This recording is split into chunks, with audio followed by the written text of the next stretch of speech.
The committee will come to order, and I'm pleased to welcome our second panel of witnesses. I ask that the witnesses please rise and raise their right hand. Do you solemnly swear that the testimony you give before the Committee on Homeland Security of the United States House of Representatives will be the truth, the whole truth, and nothing but the truth, so help you God? Let the record reflect that the witnesses have answered in the affirmative. Thank you. I would now like to formally introduce our second panel of witnesses. Stephen McGraw has served as the Director and Colonel of the Texas Department of Public Safety since 2009. He's served in both Texas and federal law enforcement since 1977 in various capacities across our entire country.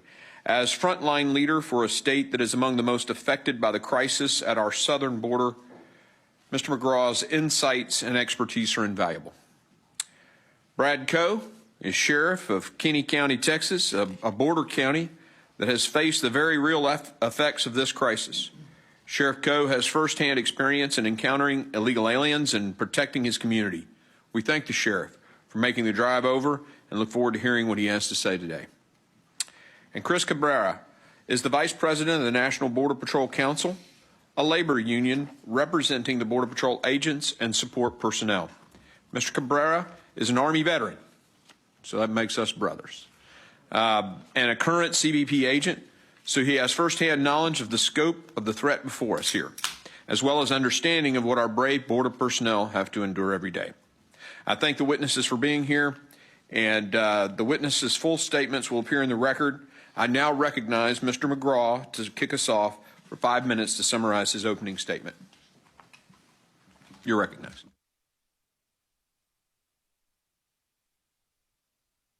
Could you turn, it'll turn green. Yes, sir. I was trying to delay the time clock. I'll do anything to get a little more time, but Chairman, this is the 11th time as the Director of the Department of Public Safety that I've testified before congressional hearings. And I know this is a very important issue, has been, continues to be, and I can tell you the most significant public safety, homeland security threat to the state and the nation, for that matter, is an unsecured international border with Mexico. It's been that way for some time. And as the border states, everybody's a border state. Alabama, everyone in here is a part of a border state. New York, you're a border state in that regard. Simply because we've failed to secure the international border with Mexico. What's happened over the years is we've allowed the Mexican cartels to metastasize to something much larger than they've ever been. The most powerful, ruthless, depraved, and violent criminal organizations in the world, and they're on our doorstep. They've got command and control elements. 6 of those cartels operate throughout Texas. They've dominated the lucrative drug and human smuggling market. Cocaine, heroin, methamphetamine. Whoever thought methamphetamine 10 years ago, you wouldn't imagine it. But they own it right now. The same thing with fentanyl. They've taken that over as well. I know you've talked a little bit about that already in terms of the threat as it stands. So there's no question about it. It's the unsecured border is a problem. It's not just a federal problem. It becomes a local problem with the sheriff next to me. I do have to put this in. I got to commend certainly Chief Raul Ortiz, I've worked with for over a decade, outstanding professional, and he oversees a highly professional elite organization of men and women that serve on the front line of our homeland security and national security defense of the U.S. Border Patrol. We're very proud to work with them. Texas is a very pro-law enforcement state, pro-military state, pro-law and order state, and supports their Border Patrol to the point where 2 years ago when the governor and I visited, he was upset that all of a sudden we've seen what we saw in 2014. 2014, we had 300,000. You heard Chief Ortiz talking about 300,000 unaccompanied children and family units. It swarmed and swamped and overwhelmed the U.S. Border Patrol. And since then, the governor's had us preparing for a mass migration event if it happens again, because what happens, it takes Border Patrol off the line.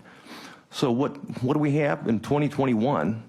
And we were planning for a failed state scenario, a catastrophic event scenario, but instead what we got is a federal policy disaster, okay, that incentivized illegal migration instead of criminalized illegal migration.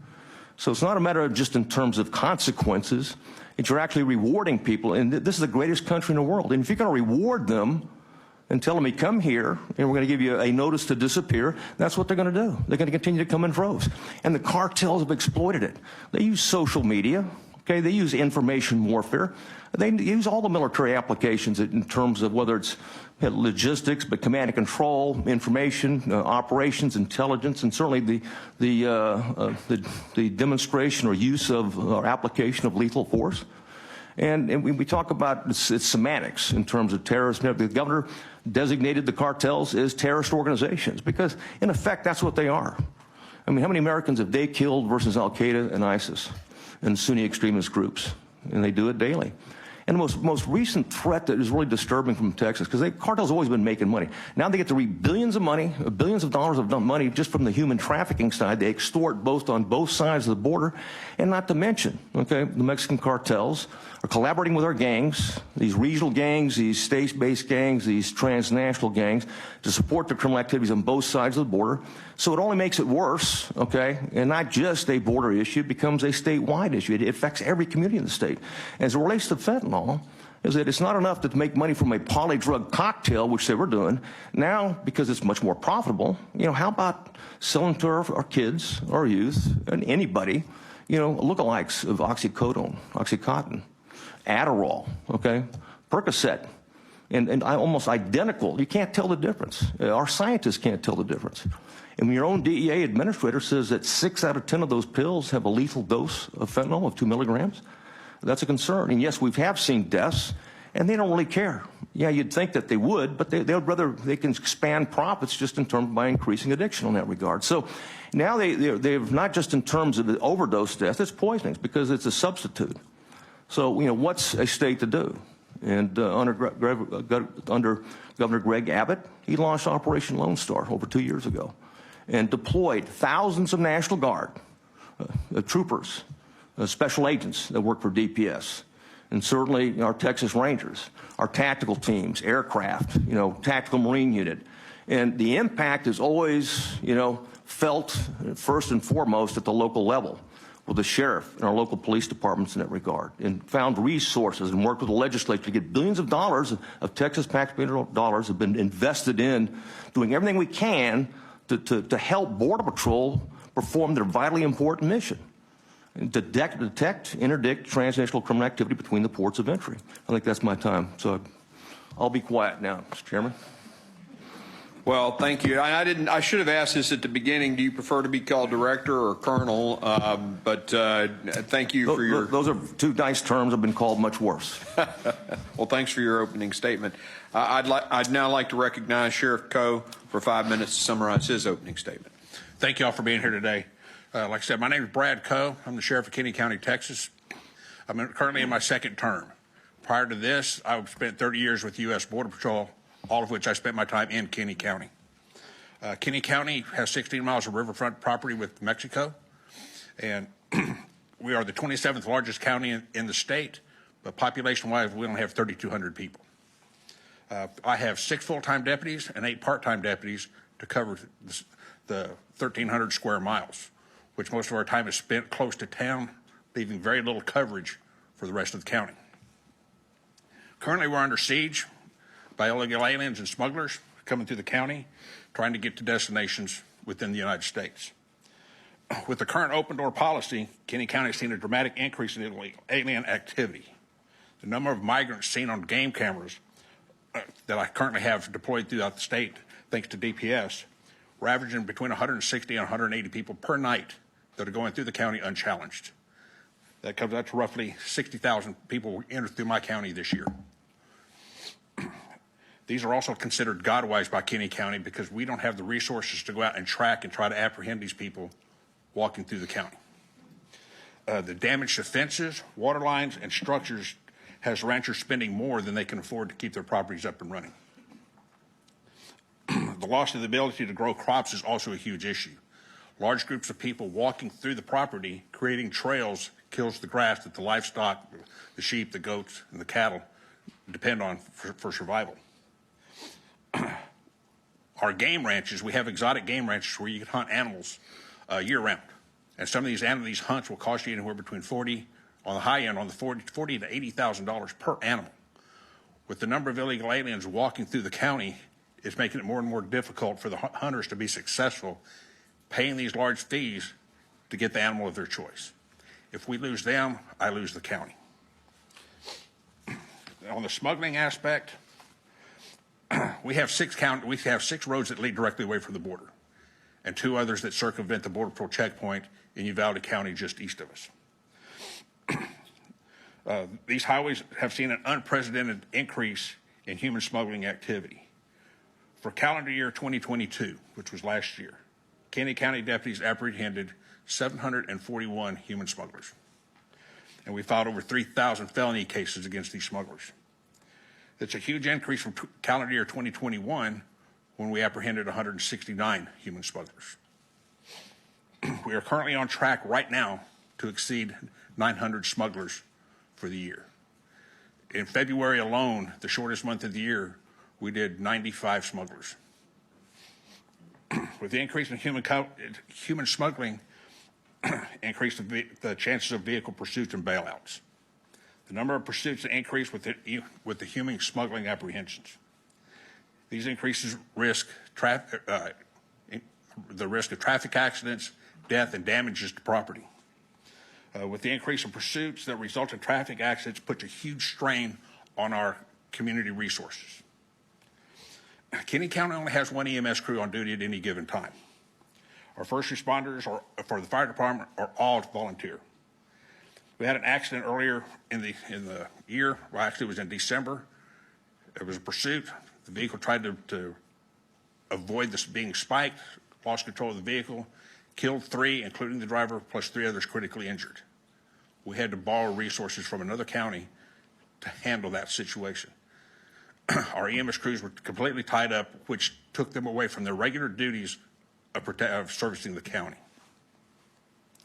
Like I said, our volunteers for the fire department, they were all on scene. They had to leave their jobs to come help with that accident. Because it was a rollover, because people were ejected and killed, we had to call in air support. We had to call in Air Life from San Antonio and San Angelo in the event they were going to be needed, which brings up the question, who's paying for this? My county doesn't have the resources to pay for Air Life. As soon as the Air Life helicopter hits the ground, it's roughly $45,000. We don't have that kind of money. The people that they're transporting to from the hospitals don't have that kind of money. They don't have the insurance. We had an incident last year. We had a rollover. EMS shows up. Our only crew shows up. They're about 20 miles south of town. One of our locals in town suffers a heart attack. He didn't make it. Would he have made it had EMS been able to get to him in time? That's one of the questions we will never know. And that is all I have. Well, one other thing. I have to fight tooth and toenail to get what I have to protect my ranchers. That's all we have. We had a movie industry, Lonesome Dove, the Alamo, on and on. About 150 movies were made in Kenny County during the lifespan of Alamo Village. That has gone away. The sheep and goat industry, we reigned supreme in the world with our sheep and goat industry. That has gone away. All we have now is our hunters. That's all we have to protect the county, to support the county. We have 1 grocery store, 1 gas station, and 3,200 people. If I lose any of that, I lose the whole county.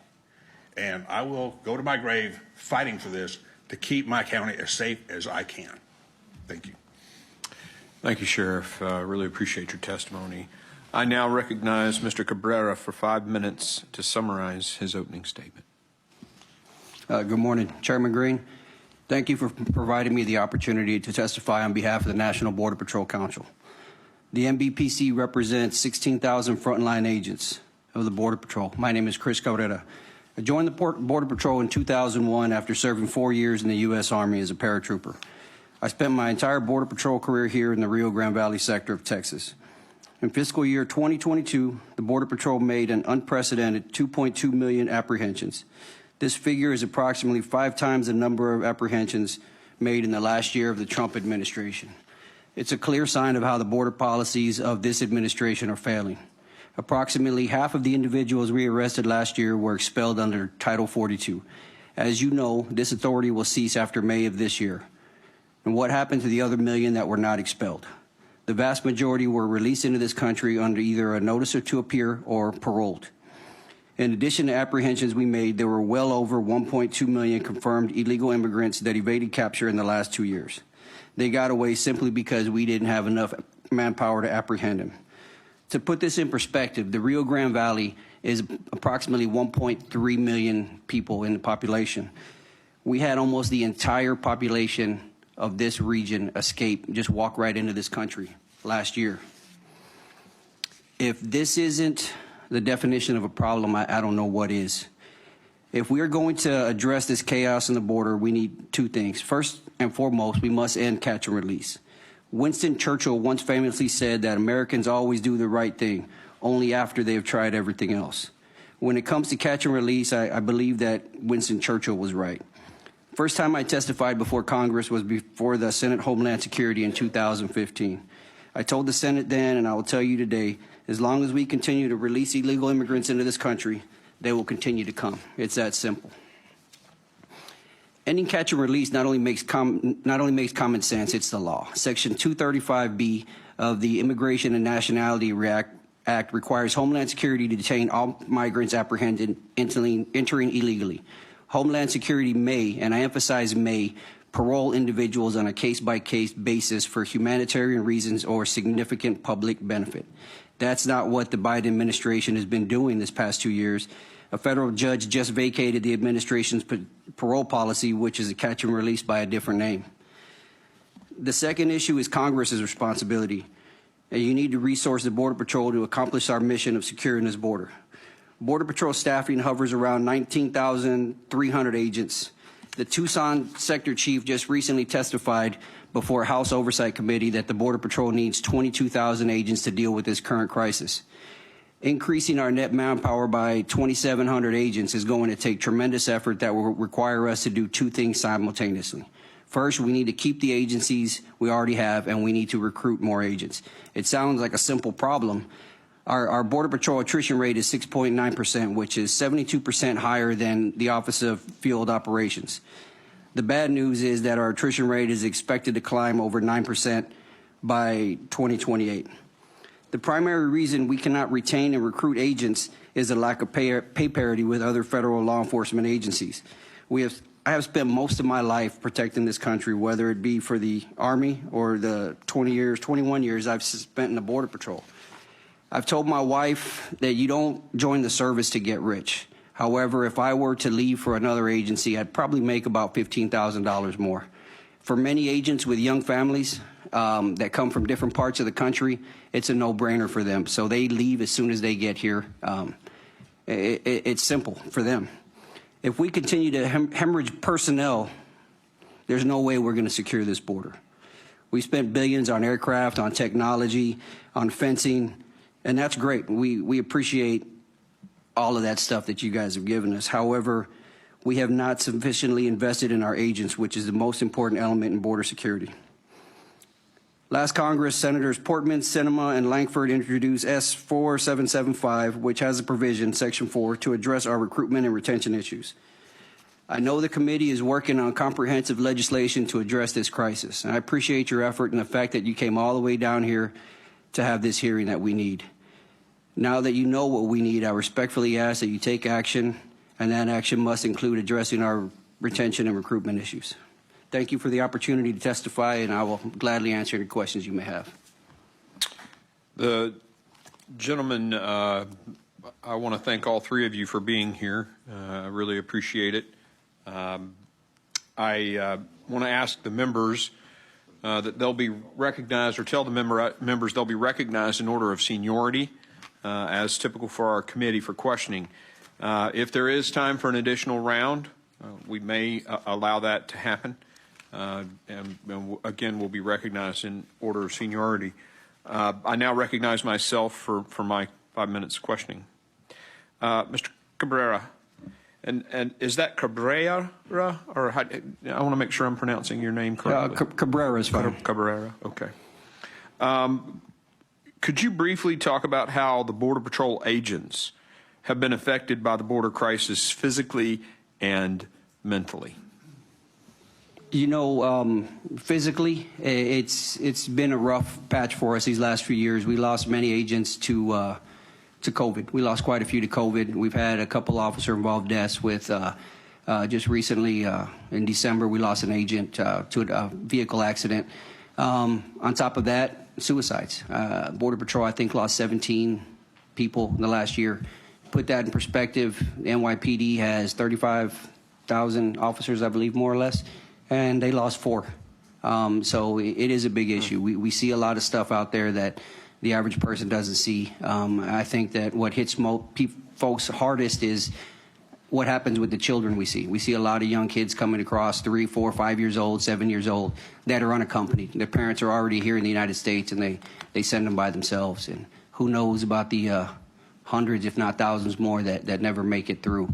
So that I think is more on the mental aspect of it, as well as some of the physical. It's a difficult job. It's increasingly getting harder by the fact that we're not put in a position to do the job that we were trained to do. I mean, I think the Border Patrol is the only union you're ever going to see in the history of unions that is actually asking for more work. We're just let us work, let us do our job. We don't care where you put the coffee pot. We don't care about lumbar supports for our chairs. We just want to go to work. And we're just asking that you let us work. Well, I really appreciate that. Let me ask this question of you as well, sir. What do your agents share with you? What are their thoughts about the policy changes that occurred, in 21?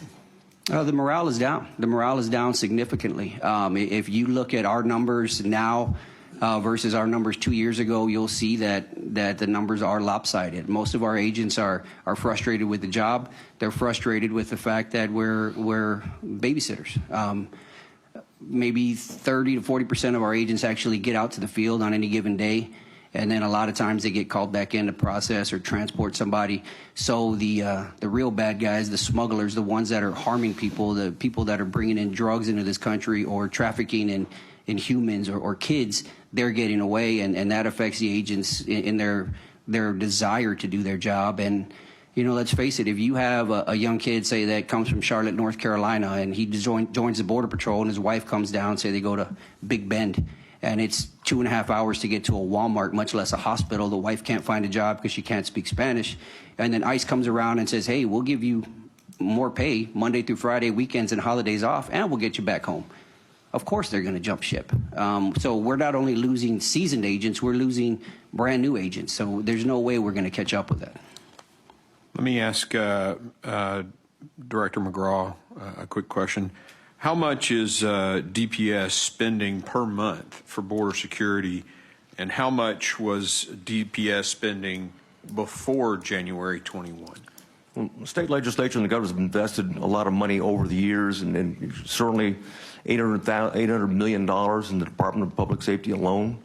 But when we saw the record numbers, and I say record numbers, 1.3 million apprehensions in Texas in 2021, and again 1.4 million in 2023.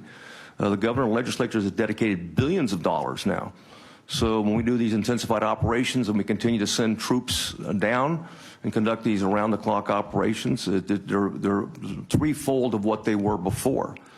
Importantly, now we have the National Guard, and the state's paying for that National Guard. And it's a very important part of it because, as Border Patrol and probably Chief Ortiz already talked about, personnel, you got to have technology, you got to have infrastructure, and you also need doctrine, right? The correct doctrine and policies in place to be able to secure the border. And one last thing, I'd like to at least put a pitch in for Border Patrol. The federal government's always undervalued the patrol function. They always have, and don't recognize the post 9/11 environment, that patrol function, how important it is in terms of prevention. And certainly they do need to be on par with their other federal counterparts. We need more boots on the border, less wingtips, and when you get right down to it. And that's really what Border Patrol brings us. So. I got your reference. Thank you. Yes, sir. Just to summarize that, it was your budget has had to go up 3 times, if I understood you correctly, not counting the National Guard's additional cost at the border. At least threefold, exactly. Yes, okay. sir. All right, thank you. My time